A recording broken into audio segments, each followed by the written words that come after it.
Okay, might help. Might have to help me adjust. Wow, can't talk today. Let's try that again. Might have to help me adjust some audio things.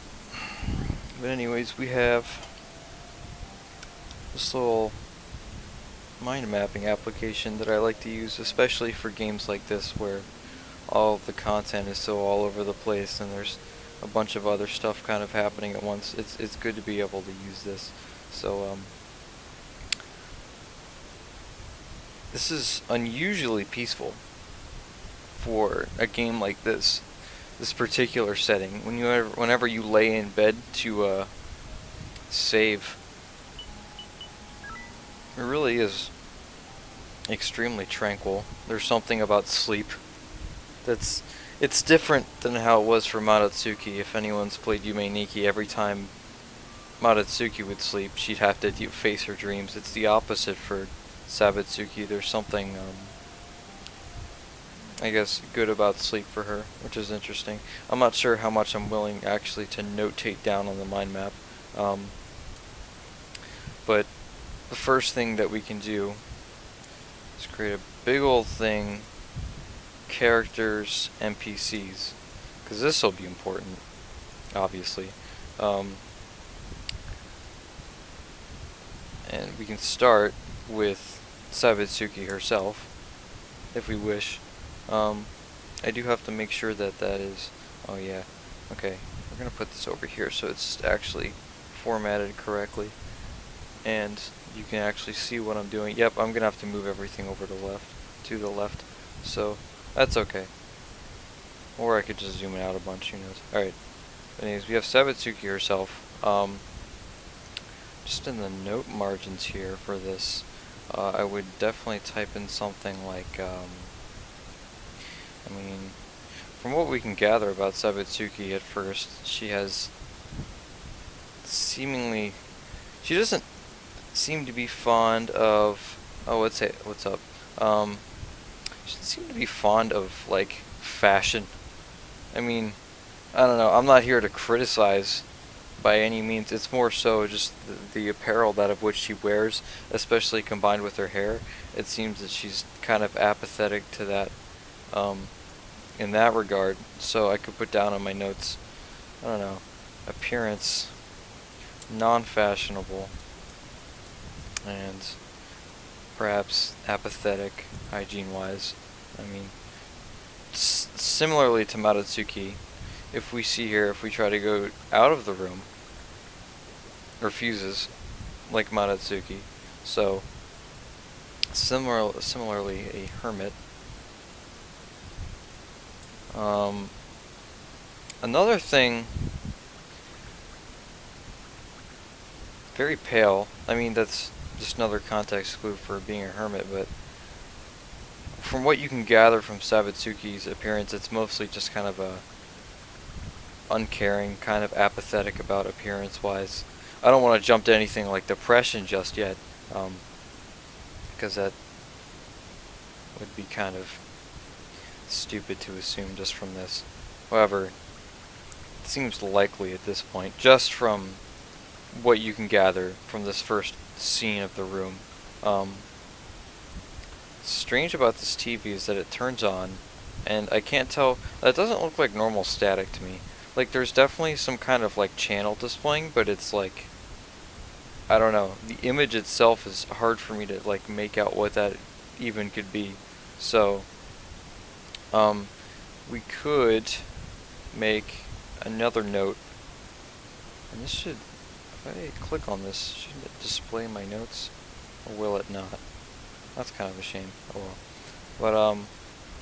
But, yeah, another thing that we can do here is think about in regards to actual setting of the game.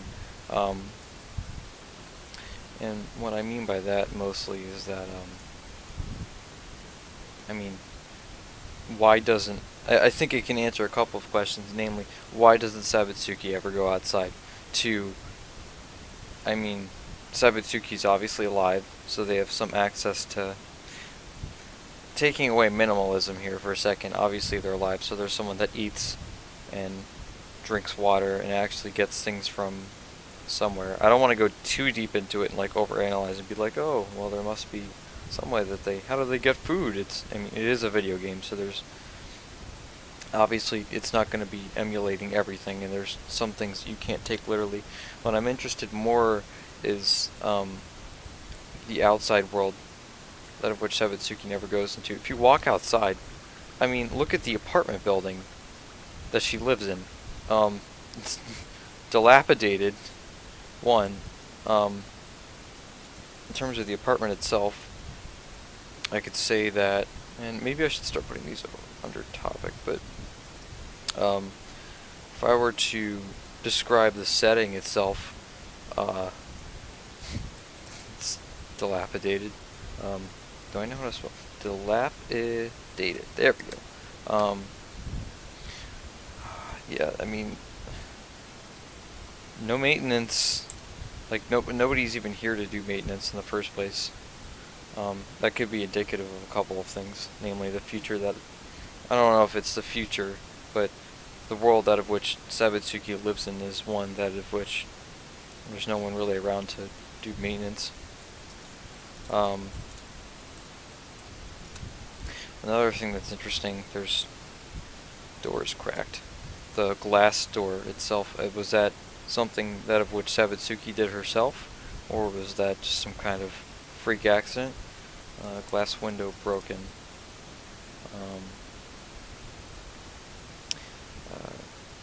Caused by Sabutsuki or something else. This is gonna format weird in this, but it's okay. So, ooh, okay, it's a little weird. So kind of zoom out here for a second, and we go back inside. I'm really interested in the TV itself. Like, why is it displaying this certain image, and what is it even supposed to be? Like, there's red, there's brown, there's gray in it. I mean, like in the TV itself, being displayed.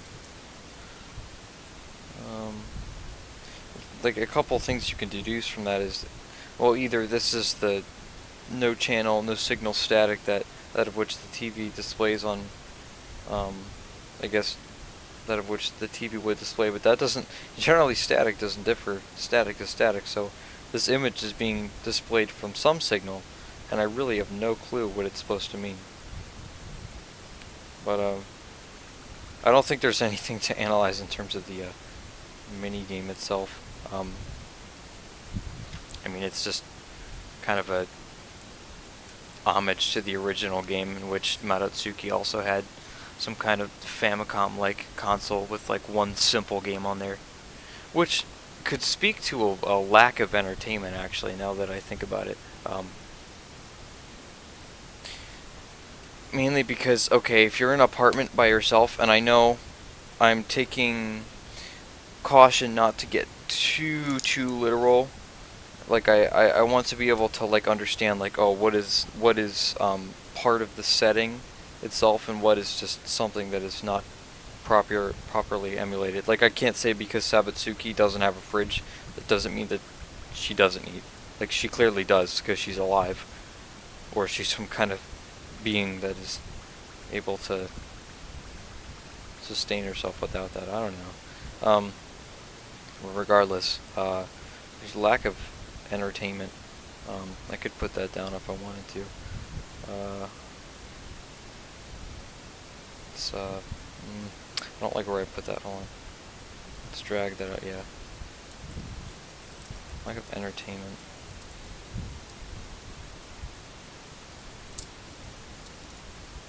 I don't know if I want to go that far to insanity yet. I'm making careful. I'm being careful not to just make huge leaps and bounds. How does Sabutsuki spend most of her time? And let's format that just so it's, yeah, that's a little better. Okay. And I do kind of want to make these more, just because I'm dealing with the format of the stream, I do kind of want to place these a little around here, just so I'm not getting, like, I don't know, just so everything is visible. So, clearly they have some, I think this is a bookshelf, maybe. So in terms of, yeah, there's all these pillows around here too, but I think those are just sitting pillows. I don't think that's anything significant. We've kind of done what we can about outside. I assume that these are, that is rust or like oil in these pipes and not like blood. If it was, then, well, might have a problem there. So,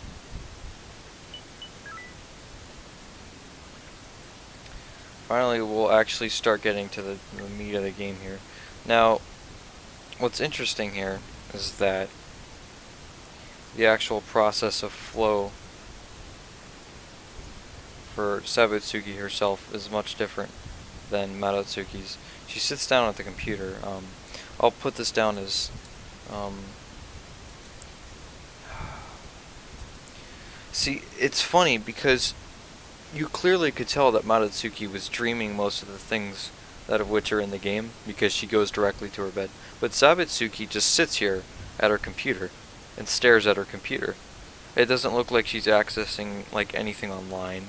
It doesn't look that like it's just kind of a weird like blank screen, and she just zones out for a while. So I'm wondering, you know, if we're going off the first game in which the dreams are a way to access the subconscious, like in what way does the computer function to do the same? So I'll put this, I'm not sure what to call it. I'll just call it flow, honestly. That's probably the best way to describe it. Let's kind of put that there. And we'll zoom into this. Now, if we're going to talk about this, Sabitsuki accesses computer instead. Well, I'll say Sabitsuki's method of, I don't know if it's deliberate either. Like, is it just like, oh, I'm gonna go on the computer to explore my mind now, or is it just every time I sit down at this desk and stare at the screen, I think about, you know, whatever, all these like crap pops up in my mind. So I'll say access to Sabitsuki's subconscious is through the computer, which is, what do you do with that? You know, I'm really curious, because realistically I don't feel like I have enough information at this point to determine, you know, if she's actually looking on things, like looking at things on the monitor itself, if she's actually like doing things on a computer, or she's just staring at a blank screen. So, staring at blank screen, or zoning out, or actually using computer. So, and then you have this. This is interesting. It's a blank screen with. I hate that only pops up for a mere like second. However, I want to say that this gives us some clues, because right now we're in kind of the dream area. I'll say you can clearly tell because the there's a bit of an unrealistic background. There's like red smudges around the apartment. So if we're going to claim then that, well, the wake up action indicates Sabitsuki is dreaming. If we're going to claim then that Sabitsuki is asleep in this world, probably not using the computer. So I just wonder why Sabitsuki, oh, let's spell that right, please. Sabitsuki dream at the computer, but not at the bed. So, and this is a little, might have to format this better. Kind of put this, oh, actually I know what I can do. Put this kind of over here, and then, yeah, that's better. Okay. So this is, when you wake up in the dream world, there's, in terms of music, I do want to make a thing for that too. So let's create this music sounds, because sounds, these are both very important to the atmosphere of the actual game itself. So then if we're going to say, I'll just kind of notate this. There's kind of some strange, like, droning sound. First entering dream flow state. And it's, most of the music and sounds in these games are repeated 2 to 7 second loops, so you have to take that into account. It just makes you feel like something is like approaching. I would say ominous, perhaps, or giving players sense of apprehension, which is interesting. And it's different from I guess how Madatsuki's was, where, I mean, she didn't have at least a direct feeling of like dread when she was in her subconscious state, but like Sabutsuki definitely does, based on the atmosphere of the scene currently. I don't know if I want to talk about the outside just now. I mean, it's definitely strange. And a lot of things in this game are so abstract that you really have to like try your best to just do what you can with the interpretation. I can't really make out what the red shapes in the background are, and it's surrounded by just blackness, but there's just a lot of like reddish shapes, and there's some like yellow in there too. So I don't want to jump like, oh, it's blood, because I don't know. It could be anything, honestly. It is definitely very fleshy and like, I don't know what to call it.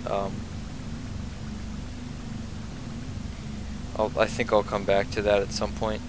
I don't feel like I have enough context clues to really work that in with anything at the moment. TV still displays the same image, which is interesting because Madatsuki's in the original doesn't.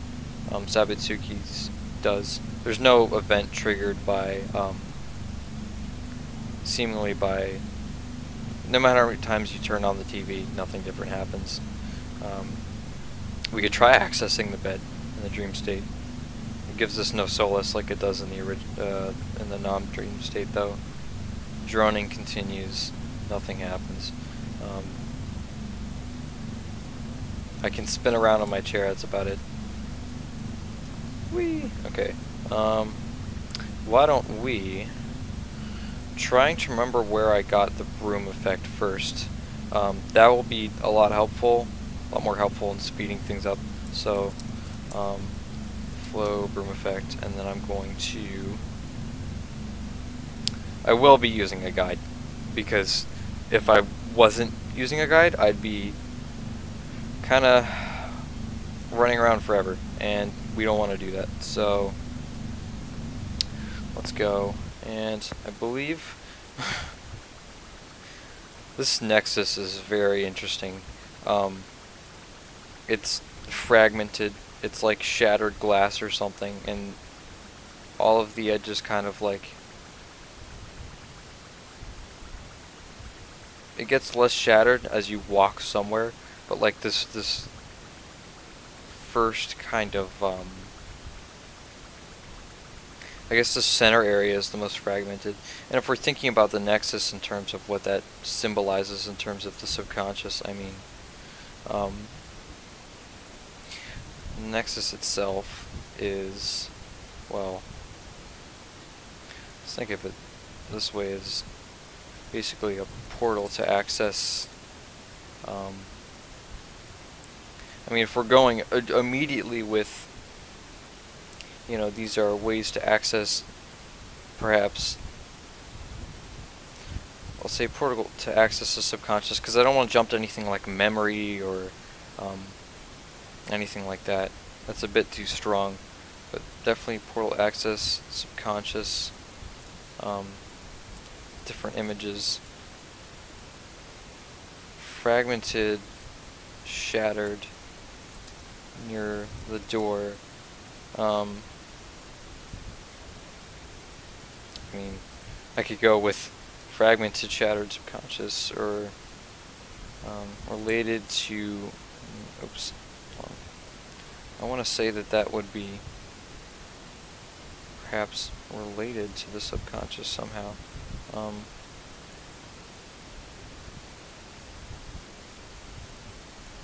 related to nature of Sabutsuki's subconscious. So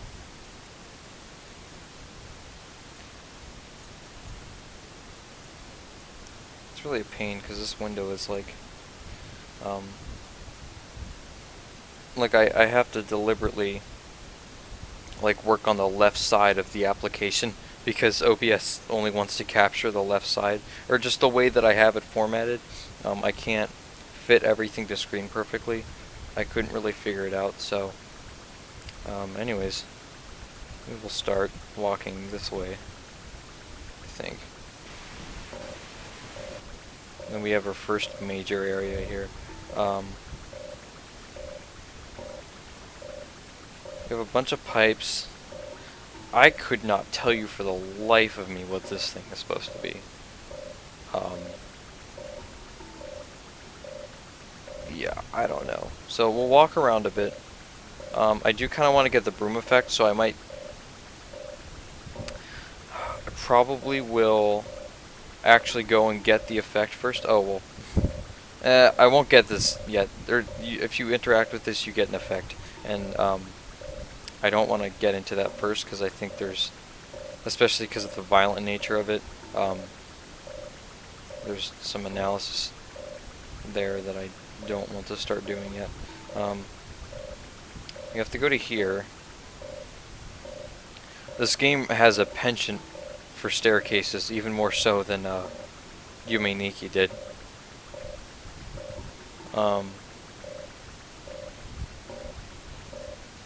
So let's see. Oh, no, let's... We have an elevator here. I forget... Where am I supposed to go? Alright, so I have to go all the way up to the roof from here. So, I'll keep walking. Yeah, the walk speed is very slow at first. I'm just trying to get to an effect that is, will help us move a little faster. So we're gonna have to go up here. This is interesting. I mean, like, XD. I don't know if that's intentional. It looks kind of intentional. There's numbers, faces. I don't know. This looks like a Monster Quest kind of enemy, honestly. Anyway, there's a box up here, and then I have to get to the isometric pathway. So, also tell me if the music's loud in comparison to my voice. Oh, we have one of our first chaser guys. I'll pause for a second. I have to actually figure out where I'm going. I have to head north. Okay, that's good. So we don't have to deal with these guys yet. Yeah, they're interesting. And I'm not doing analysis of this yet, although there's some areas in which I might be more hesitant to say anything about them, just because, especially for pathway areas like this, it's just more. I might do more harm than good if I try to grapple with their meaning immediately.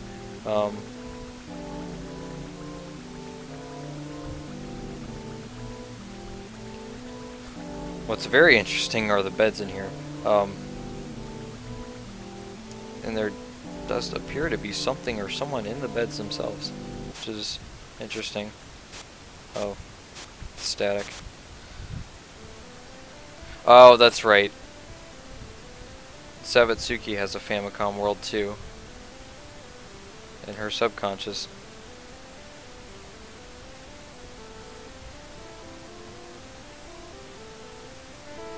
Anyways, here's the thing that we want. There we go. This is gonna make travel so much better. I mean, as you can tell, this is way faster. So I think I will probably end up going to the Pipes World, and we will explore there a little bit. So we're gonna go back here.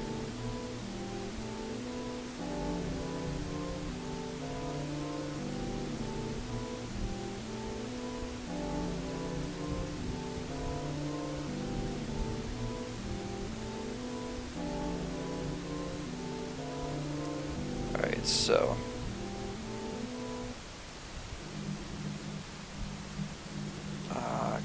go back, actually? I'm not sure if I can. We'll see.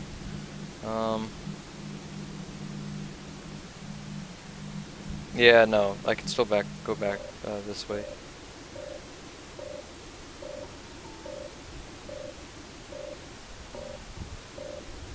So, before I